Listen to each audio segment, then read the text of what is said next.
Hi, I'm John Stevenson. We're going to be looking at the story of Absalom, 2 Samuel chapter 13.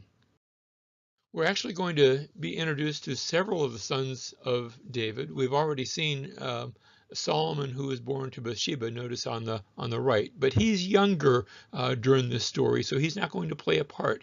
Instead, we'll see three of David's other children. First of all, there's Amnon. He is David's firstborn, born to Ahinoam, and then two of his other children, Absalom and his sister Tamar.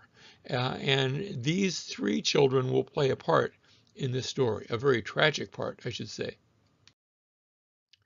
Chapter 13, verse 1. Now, it was after this that Absalom, the son of David, had a beautiful sister whose name was Tamar. Now, there was a Tamar back in the book of Genesis. This Tamar is named after her ancestor, the much earlier Tamar.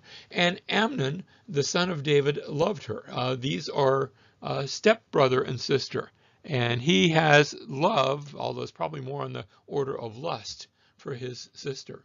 Amnon was so frustrated because of his sister Tamar that he made himself ill, for she was a virgin, and it seemed hard to Amnon to do anything to her.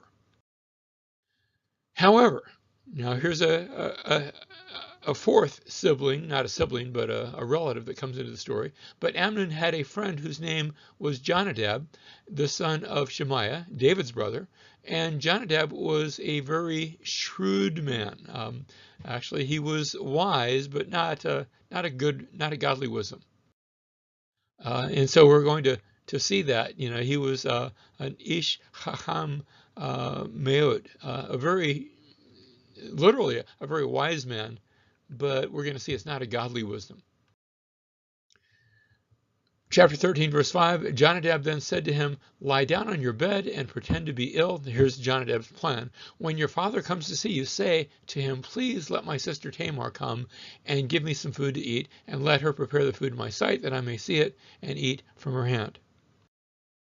And so what's happening, you have Amnon who loves or lusts after Tamar. You have Jonadab's plan, and as a result of that plan, Tamar comes now to the house where he is, and he orders the servants to leave so that the deed might be done in private. Amnon then commands Tamar, "Come lie with me," and she says, "No, please don't do this. This is just wrong. It's not a right thing, especially if we're not married.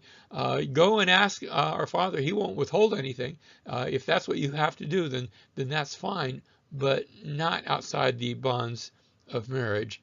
And instead, he forces himself upon her, and a rape takes place. That's the pivotal point in this chapter. Next, we have Amnon. He has commanded her to come to bed. She didn't want to, and he forced her. Now he commands her to leave. Now that he's had his way with her, he wants nothing more to do with her. And she says, "Wait a second, that's not right either. You forced me now, but now you're forcing me to leave. You're just tossing me out." And she pleads with him again, and he doesn't listen. In fact, he calls the servants, and they're ordered to take Tamar out. So she's just taken out like so much trash. And she leaves the house in disgrace and in dishonor, and she goes and reports it to her brother Absalom. And we read that Absalom, about his bitterness, and he is very obvious. He hates Amnon over this. And so, chapter 13, verse 23, "Now it came about after 2 full years that Absalom had sheep shearers in Baal Hatzor, which is near Ephraim, a different Hatzor from the one that we know about from the days of Deborah and all throughout the book of Judges. And Absalom invited all the king's sons. Absalom came to the king and said, 'Behold, now your servant has sheep shearers. Please let the king and his servants go with your servant.'" So he invites all the king's servants, and he asks the king. Maybe he figures if the king comes, if his father comes, then everybody else is going to come too. Verse 25, "But the king said to Absalom, 'No, my son, we should not all go, for we will be burdensome to you.' Although he urged him, he wouldn't go, but he did bless him." Verse 26, then Absalom said, if not, please let my brother Amnon go with us. This is what the request is all about.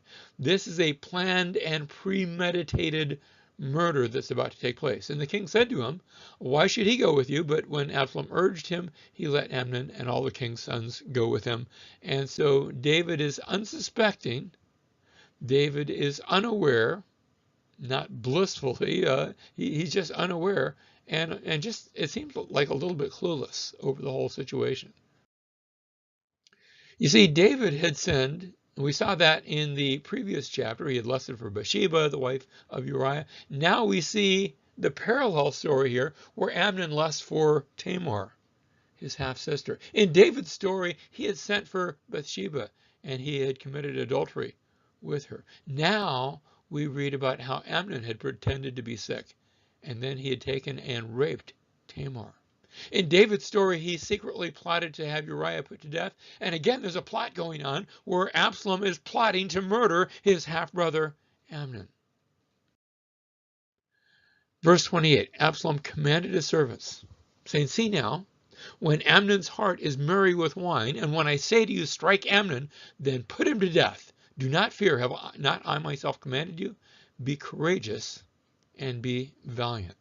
So this is premeditated. Notice, just like David had called upon Josiah to effect the murder, Absalom is calling upon his servants to actually do the striking. Verse 29, the servants of Absalom did to Amnon, just as Absalom had commanded. And then all the king's sons arose, and each mounted his mule and fled. They don't know if they're next. There's murder taking place, and they all jump into their onto their beasts of burdens, and away they go.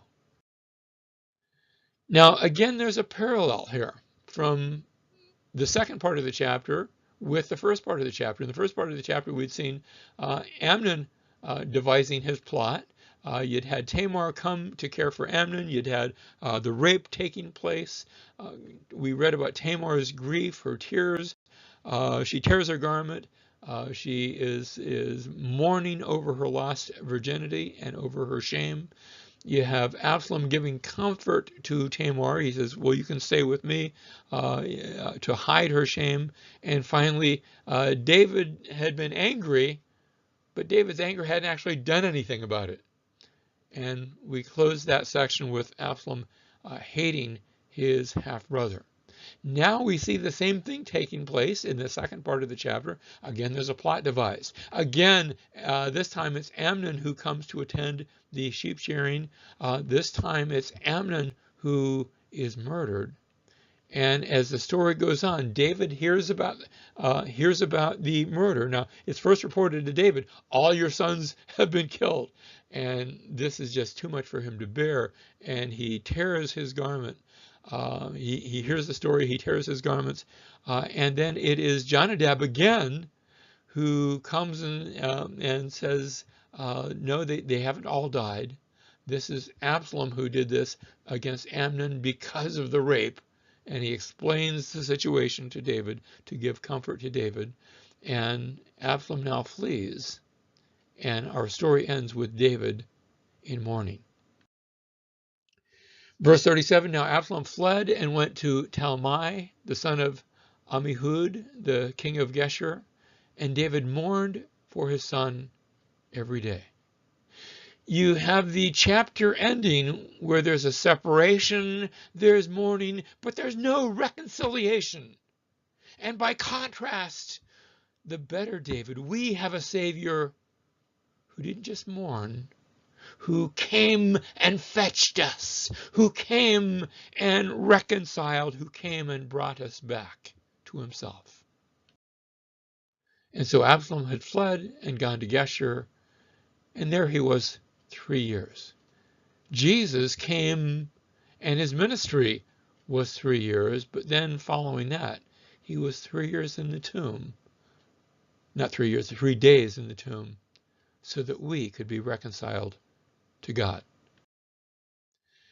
And the heart of the King David longed to go out to Absalom, for he was comforted concerning Absalom since he was dead. But unfortunately that, at least for the time being, that's where the story ends.